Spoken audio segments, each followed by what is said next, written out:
Ladies and gentlemen, my name is Aaron Blade, and I'm the editor, creator, and producer of what you're watching right now, Blade Talk. If you are new here, welcome, and you find this presentation helpful, informative, do me a huge favor and hit that like button. Do me an even greater favor and subscribe to my channel. I always appreciate all the support that I am given. So in today's presentation, I've covered why I don't accept Muhammad and Islam. I've explained why I don't adhere to Jesus and Christianity. So that brings me to today's topic. Why am I Jewish? Why are you Jewish? Why should anybody be Jewish? Join me as we tackle that question today. Let's hit that intro and let's begin.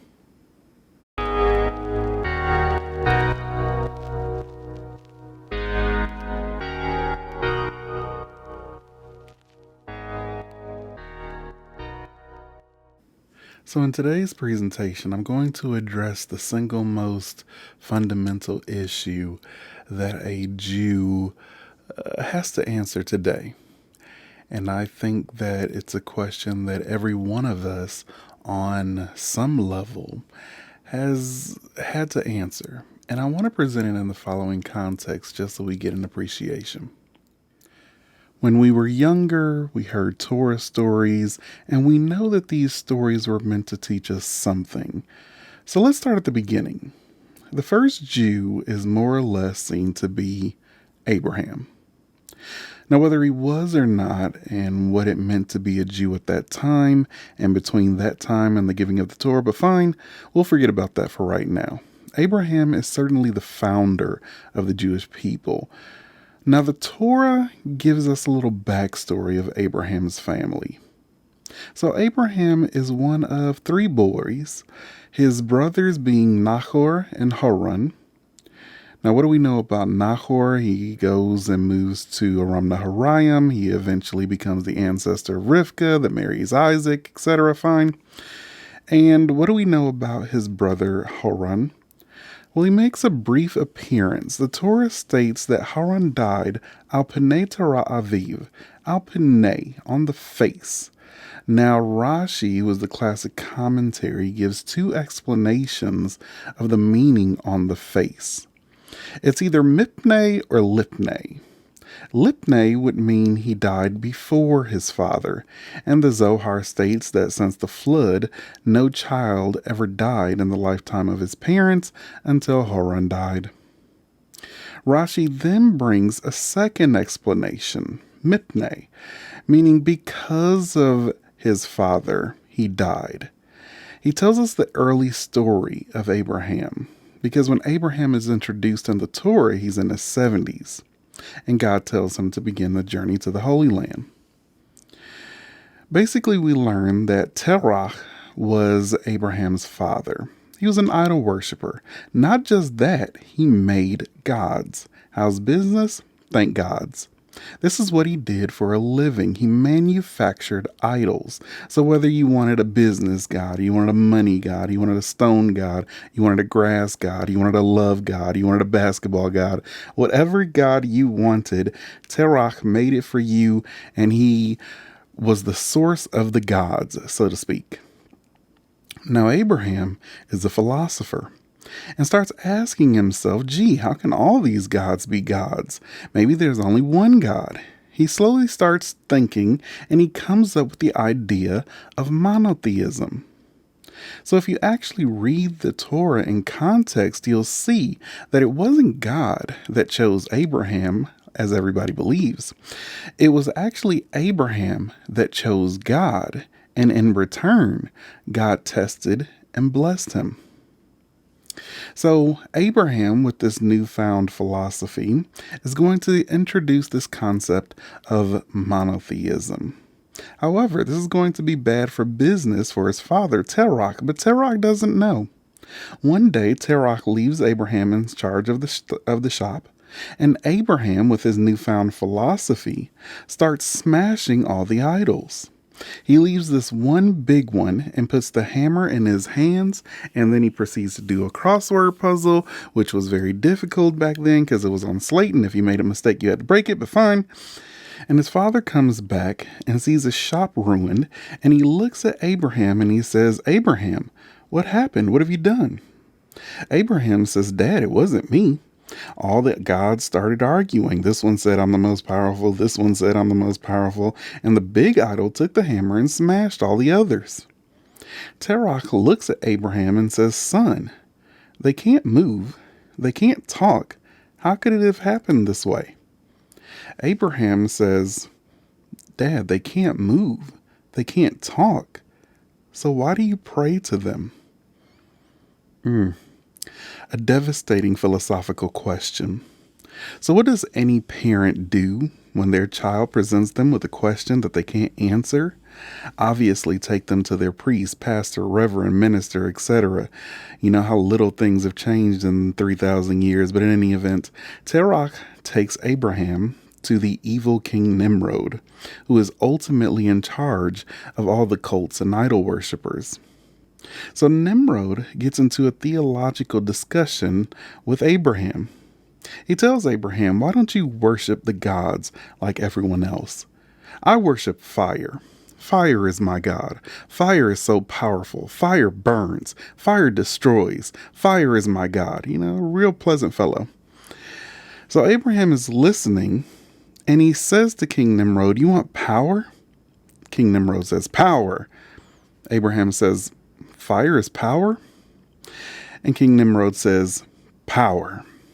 Then Abraham says, "Then why don't you worship water? It puts out fire." King Nimrod thinks about it, and he says, "I worship water. Water is my God. Water is so powerful that it even puts out fire." And Abraham says, "You know, as I'm listening to you talk, King Nimrod, if you really want power, you should worship the clouds. They give the water." King Nimrod thinks about it again and says, "Clouds. Clouds are my new God. Clouds are so powerful that they even bring water and put out fire." And Abraham says, "Actually, you should probably worship the wind. They blow the clouds."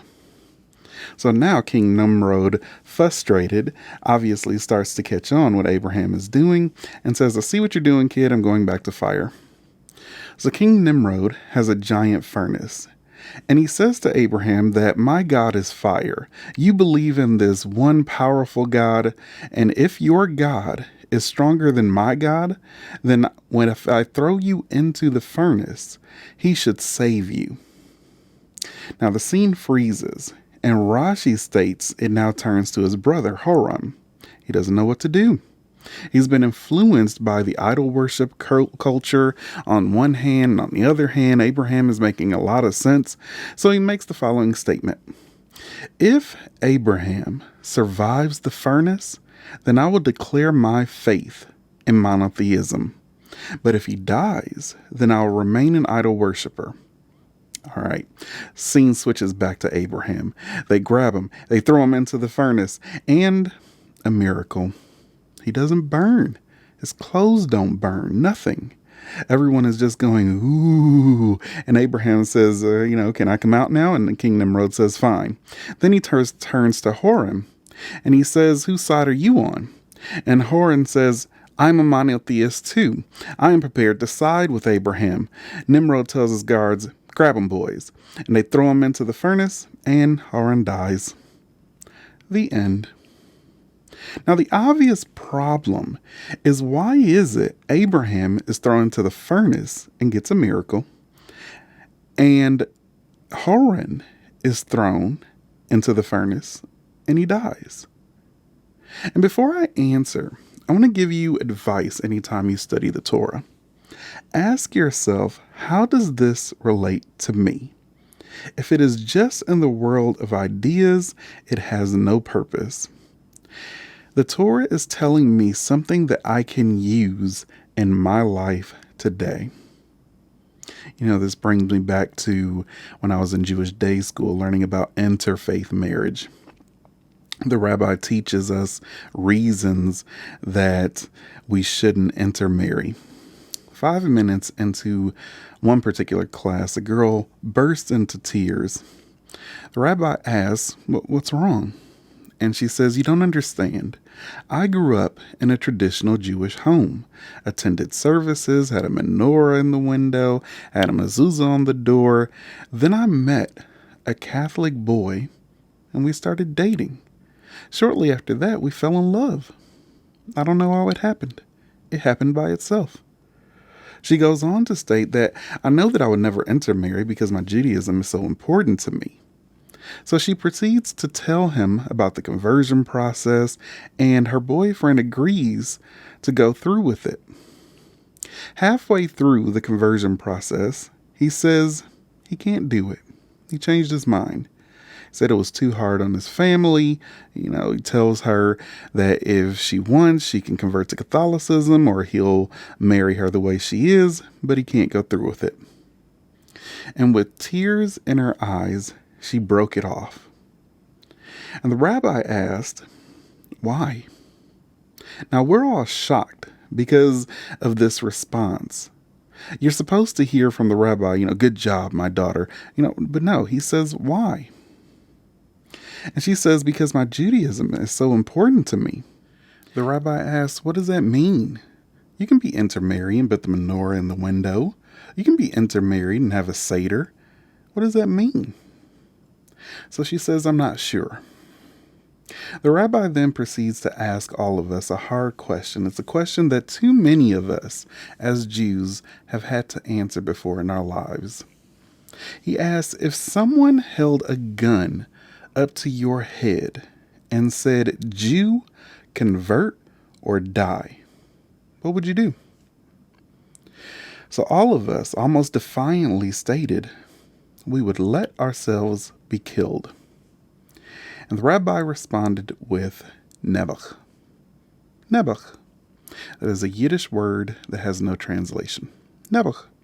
It's a pity. Doesn't do justice. So the rabbi states you're willing to break up with the person that you love.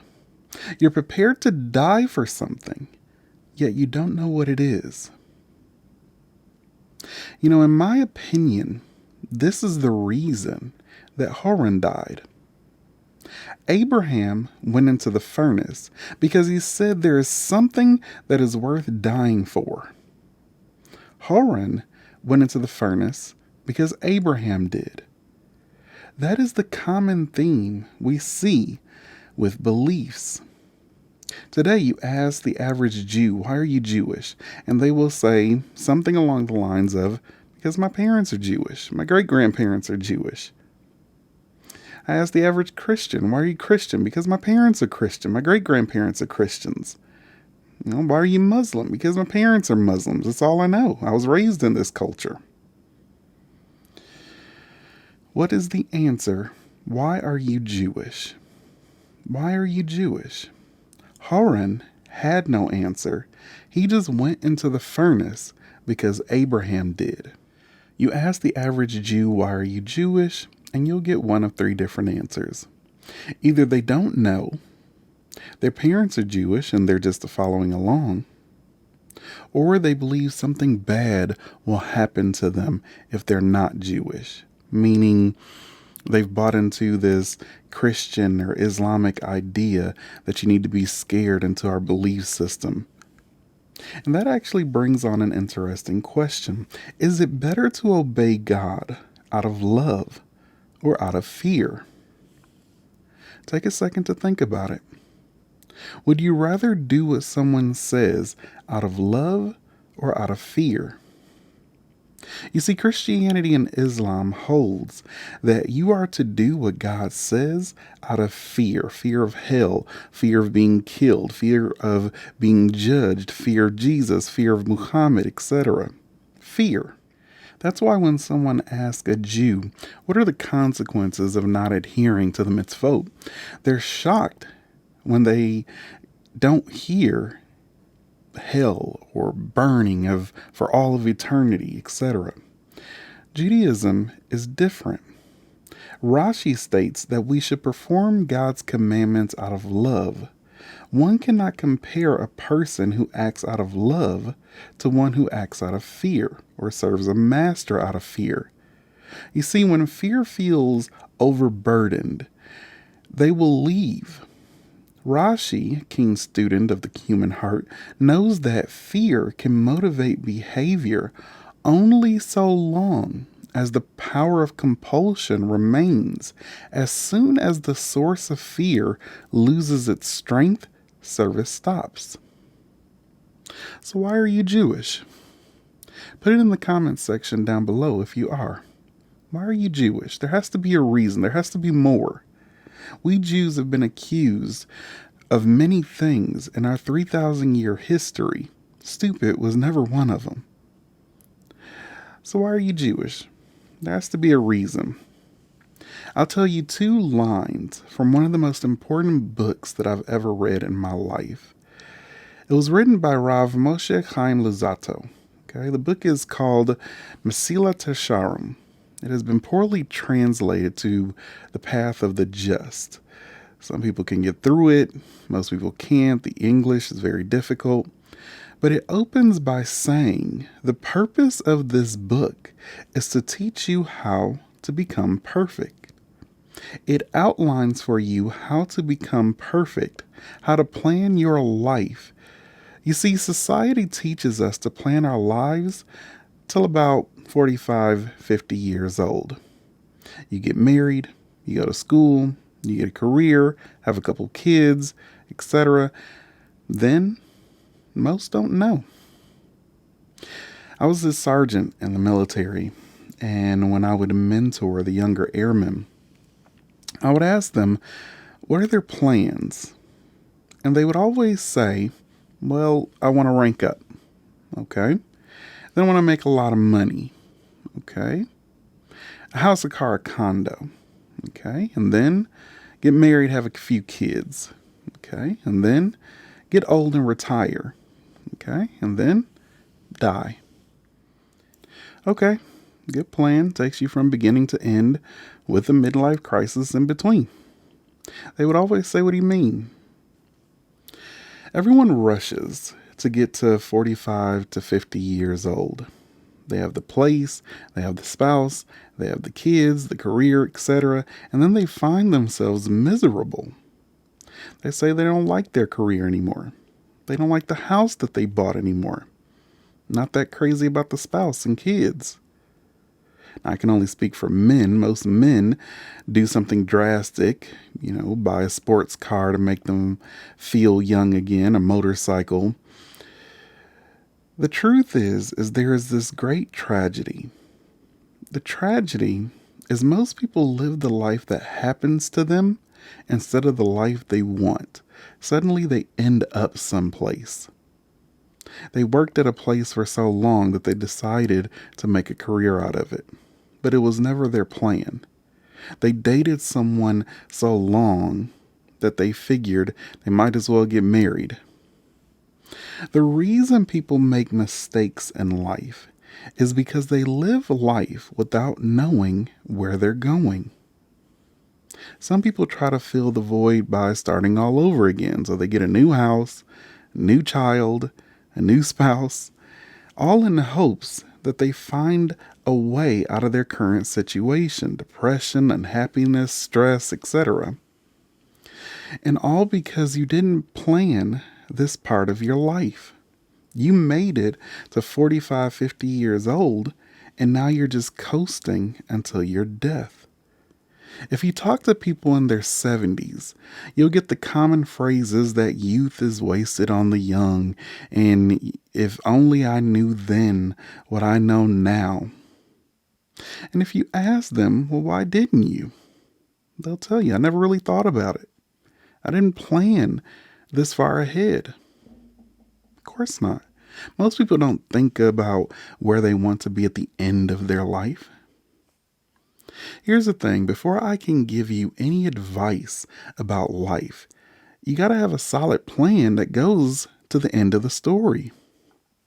A person who is thinking about their next date for tonight isn't thinking about their 50th wedding anniversary or what their grandchildren are going to be like.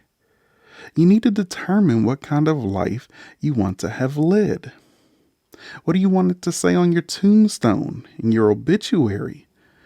Yeah, it sounds morbid, but we have to plan to the end of the story so you don't stress someone else out trying to figure out what to say. You have to decide what you want. When we're in our teens and our 20s, we feel like we're going to live forever. We make a bunch of stupid mistakes. And that's okay. You're supposed to as you try to find your way. But once 30 comes, a light should come on. And if it doesn't, check your bulb. You see, life is about growth. If you're interested in all the same things from 10 years ago, chances are you're not growing. If you went through trauma and you're using it as a never-ending excuse for poor behavior, you're not growing. If you close your mind off to the possibility of new perceptions, new perspectives, then you're not growing. Getting back to the Ramchal's book, he states the reason to be Jewish is to delight in God and get pleasure from the divine light, because this is the greatest pleasure and delight of all the pleasures that there are. I was reading that to my daughter once, and I asked her, what did the Ramchal say? What is the reason to be Jewish? She said, to serve God. I said, nope, that's not what he said. Oh, I know. To get pleasure from the divine light. Nope, he didn't say that either. Listen again. We were created by God to delight in God and get pleasure from the divine light, because that is the greatest pleasure and delight of all the pleasures that there are. And my daughter said, yeah, you see the divine light. I said, nope. You're focusing on the divine light because since you don't know what it means, you figure I'll never miss it. He said the purpose is to get the greatest pleasure from God, because that is the greatest pleasure you can find. The Ramchal is laying down the gauntlet and challenging us to unlock our full potential. He is telling us what we should all be old enough to understand now, and that is you cannot have it all. That's a myth. We realize this more as we get older. You cannot travel the world and also be a community builder. You can't. If you're going to build a community, you got to be there. You cannot be a workaholic spending a bunch of time in the office and also spend time with your children. You can't. You can't hoard all of your money and also be a giving charitable person. You can't. You have to make a choice. You can't flip from relationship to relationship and also have a loyal marriage. You can't. I always say that life is like a buffet. Being in the military, I've seen my fellow airmen plan it out like a military attack. Okay, I'm going to have some of this, and I'm going to go have some of that, and then I'm going to double back and go over here, and then I'm going to have this, and I'm going to have that, and then try this. And they try to get in as much as they can, but all of it, they can't. And that's how life is. The reason people make mistakes in life is because they don't know what is important to them. For example, if I know that my marriage is important to me as an absolute value to me, then I'm going to turn down that opportunity for an office affair because it's just not worth it to me. If, on the other hand, I'm just making the next immediate decision, not knowing what is important to me, the sky's the limit. The Ramchal tells us life is going to be about making choices, not between good and bad, like everybody thinks, but between good and better. And I want you to know what Judaism says. We are not here to serve God. We're here to have the best time, and the best time is going to be having this relationship with God. God did not create us to serve Him. He is perfectly fine on His own. If he gets stumped, he has a few angels to help him out. God created us to be able to have the greatest time by getting close to him. Don't fall into the trap of not having an answer as to why you're Jewish and have to fall back on because my parents are Jewish and their parents are Jewish. Jewish, everybody's Jewish. And this is true for most ideologies. If someone asks, why are you a Democrat? Don't say, because everybody I know is a Democrat. I'm a Republican because everyone I know, my family is a Republican. Sadly, this is how bad trends start, such as racism, the Nazis gaining power, slavery, etc. It's all predicated on the fact that people are just following along and not thinking for themselves. And in today's society, especially in this generation, social media is breeding group thinking. Everyone is putting themselves inside of an echo chamber where what they think is being reinforced day after day, and they're never challenging ideas, even their own. That is the great tragedy. Again, this is how bad trends start. If someone were to ask you why you're Jewish, let them know it's because you're in a relationship with God. I always identify that relationship as a marriage. You're in a marriage with God, and you want to be loyal to your spouse. God constantly in the Tanakh refers to the Jewish people and God's relationship as a marriage. God states, I was a husband to them. Understand that you're in a covenant, you're in a relationship, and you have a duty and responsibility to fulfill your vows. That sounds a lot better than what the Christians and the Muslims have, because they follow God and adhere to God. Why? Because they're afraid of hell. And in that mindset, if you're only doing good because you're afraid of hell, then basically you're just a bad person on a leash. You should believe in God and obey God, and that place should come from a place of reason, not fear. You don't marry your spouse and do things because you're afraid to lose your spouse. You do things because you love your spouse. You may cook him his favorite meal. You may bring her flowers or take her out on nice dates. You don't do these things because you fear losing them. You do these things to see that smile on their faces. So you let them know that you appreciate them. That's the kind of relationship that Jews have with God. Do things out of love. It means more, and it comes from a better place, as opposed to Islam and Christianity. You're doing things out of fear, and the reason that we see that falling apart is because, as Rashi stated, that only works so long as the fear holds. Once the fear starts becoming a burden, or once the fear starts becoming irrational, it falls apart, which leads to a number of secularized Christians, secularized Muslims. What makes you special to God is that you adhere to his laws, his mitzvot.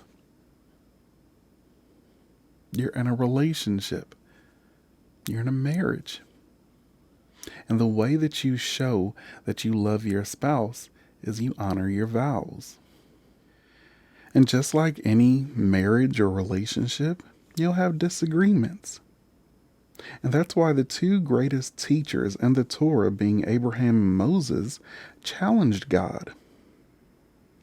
God threatened to wipe out the entire Jewish nation, and Moses says, no.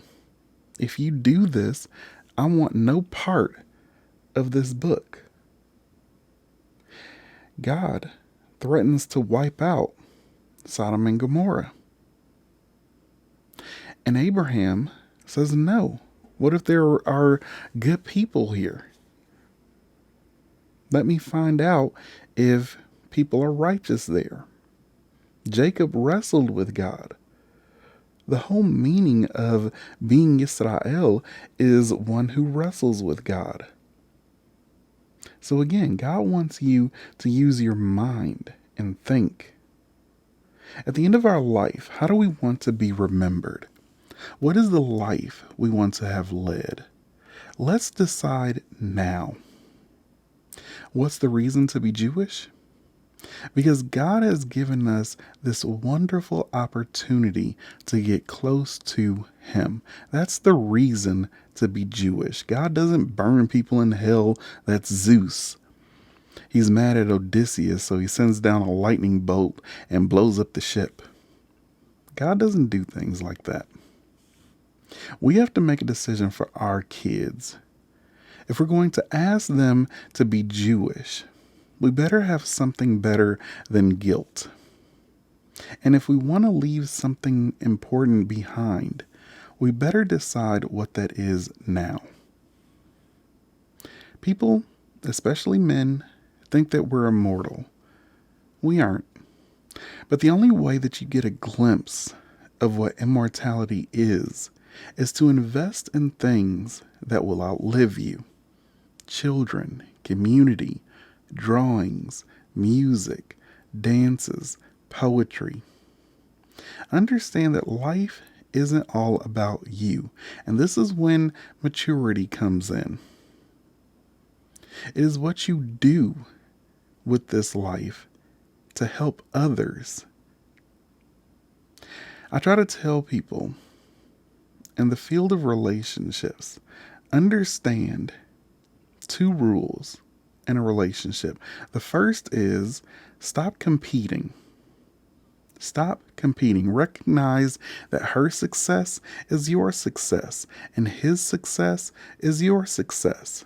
Stop competing. The second rule is to understand that you're in the service industry. It won't always be equal. You're there to serve. So many feel like I'm in a relationship so I can get something out of it. No, you're in a relationship to put something in.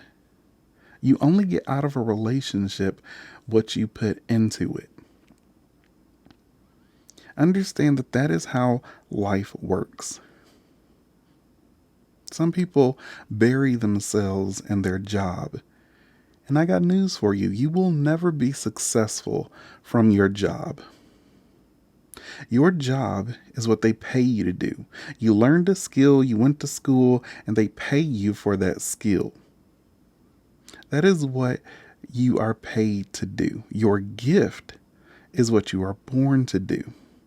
Your gift is the thing that you can do with the least amount of effort that may come difficult to other people. Your gift is what you are born to do. A job is temporary. Your gift is forever. Always remember, your job is temporary. People get fired every day. COVID proved that already. So don't get sucked into the idea that your employer really cares about you. If something happens to you, do you really think they're going to care for your loved ones, build a statue for you, take care of your finances, your house, your car, etc.? No, they'll post your position on Indeed and they'll move on. I say this to say, make sure you take those vacations and PTO time and invest time in your community, your family. Invest time in those that value you and view you as irreplaceable. I don't care how important you think you are at your job, you're always replaceable. The reason to be Jewish is because you're part of a family and community that has stood the test of time. Now, you may ask, what makes me so special in our 3,000-year history? Why me? What makes me so special? My answer is because this is a team sport. You would be the person in this generation that kept the tradition going. Think about a water hose. If there is a kink in any part of the hose, the water won't flow through it. You kept the water flowing by upholding the tradition. You did your part to help our ancestors and to help the Jews of today and the Jews for the next generation. That is the reason to be Jewish. You're part of something bigger. You're part of something greater. And you do it not because of fear, but reason. You love God and you want to be loyal to Him. The greatest joy in a marriage or relationship is getting close to that person, not living in fear of them. So understand, this is the reason to be Jewish. God has given us this wonderful opportunity to get close to Him. And I don't sell people on the mystical or the spiritual sides of Judaism. I sell people on the fact that the Torah, it works. If you read the instructions, the laws, the mitzvot, it teaches you how to live a disciplined life. And make no mistake about it, the greatest version of you is the disciplined version of you. The version of you that says, no, I don't drink that. I don't go there with these people. I don't eat that. The greatest version of you is the version that has parameters, because your power lies in those parameters.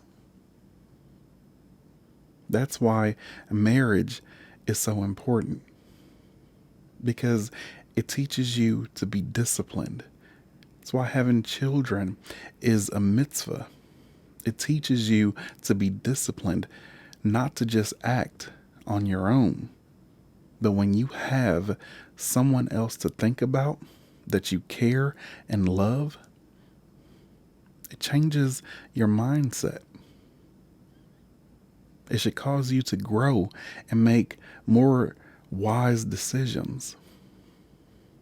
You should become more mature and recognize that your life isn't all about you.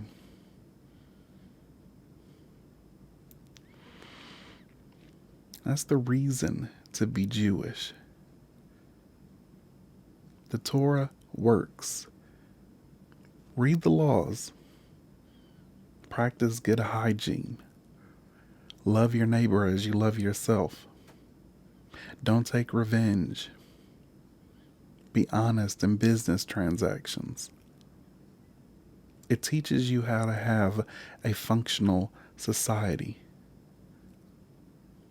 And it brings out the best version of who you are.